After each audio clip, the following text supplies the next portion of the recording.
się robi, jak jeśli przyrodno naturalne będzie państwo, gdzie się robi. Trudno z drugiej strony tak mocno odbić tutaj taką małą społecznością na jedno, na narodzie polskim, gdzie 97% są tak jakby jednego wyznania i jednego pochodzenia.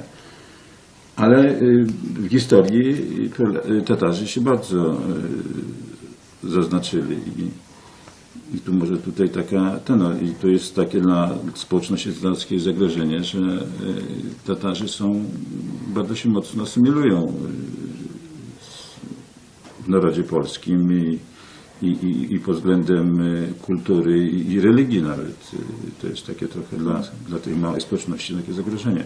Na XXI wiek, szczególnie po 11 września, tak, to islam jest różnie kojarzony. Natomiast tutaj w społeczności polskiej jednak jest ta bardzo duża świadomość Tatarów, którzy służyli, o których wzmianki były na przestrzeni wieków. Islam to też są Tatarzy, to są ludzie, którzy są zasymilowani, którzy tutaj pracowali dla Rzeczypospolitej, tam pracują, to są nasi sąsiedzi, my ich znamy, współpracujemy, takich muzułmanów chcemy.